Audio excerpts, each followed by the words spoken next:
आज की वीडियो में हम बात करने वाले हैं कि आधार कार्ड पैन कार्ड से हम कोर्ट मैरिज कर सकते हैं। तो देखो, मैं एक चीज़ क्लियर कर देता हूँ। शादी करने के लिए 3-4 चीज़ें मेन होती हैं लड़का लड़की के लिए।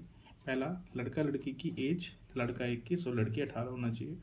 किसी की भी एज एक दिन भी कम नहीं होनी चाहिए। ज़्यादा कितना भी हो, एज डिफरेंस कितना भी हो, उससे कोई इशू नहीं है। पर जो मिनिमम एज है, लड़का 21 और लड़की 18 होना चाहिए। इसके अलावा लड़का लड़की दोनों सेम रिलीजन के होने चाहिए। जैसे हिंदू हिंदू कर रहे हैं, मुस्लिम मुस्लिम कर रहे हैं, क्रिश्चियन कर रहे हैं।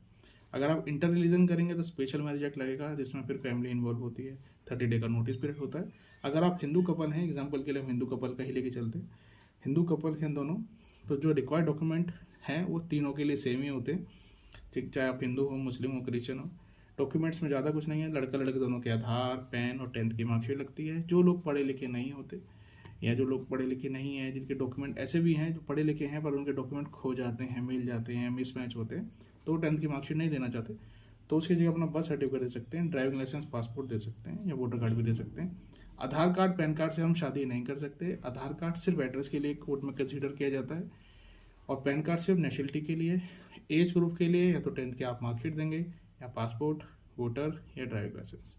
ठीक है। सुप्रीम कोर्ट ने 2019 में एक जजमेंट दी थी जिसमें उन्होंने क्लियर किया था Aadhaar PAN is not valid for age proof. यही कीवर्ड अगर आप गूगल पे डाल के सर्च करते हैं तो स्टेटमेंट आ जाएगी। टाइम्स ऑफ इंडिया पे पड़ी है, बहुत सारे न्यूज़ पोर्टल पे पड़ी है कि आधार कार्ड और पैन कार्ड एज प्रूफ को किसी भी तरह से वेरीफाई नहीं करते, क्योंकि आधार अपडेट कराना आजकल बहुत इजी है। मैं अपना नाम कुछ भी उस पर मेंशन करा सकता हूँ, पैसे खिला के एज अपडेट करा सकता हूँ। ये सुप्रीम कोर्ट की जजमेंट है, मैं अपनी तरफ से बना के नहीं कह रहा हूँ। ठीक है। तो उन्होंने आधार और पैन को, क्योंकि आधार आपका किसी भी तरह से करेक्शन आपने करा ली पैसे खिला के, तो इसी के बेस पे पैन कार्ड करेक्ट हो जाएगा और फिर आप 2 डॉक्यूमेंट लेके वकील के पास आ जाओगे कि सर शादी करा दो। इसलिए कोर्ट में एज प्रूफ के लिए आधार पैन कंसीडर नहीं किए जाते। आधार सिर्फ एड्रेस के लिए कंसीडर किया जाता है और पैन कार्ड सिर्फ नेशनलिटी के लिए। एज प्रूफ में तो आपको 10th की मार्कशीट देनी पड़ेगी या birth certificate, passport, voter, DL दे सकते हो।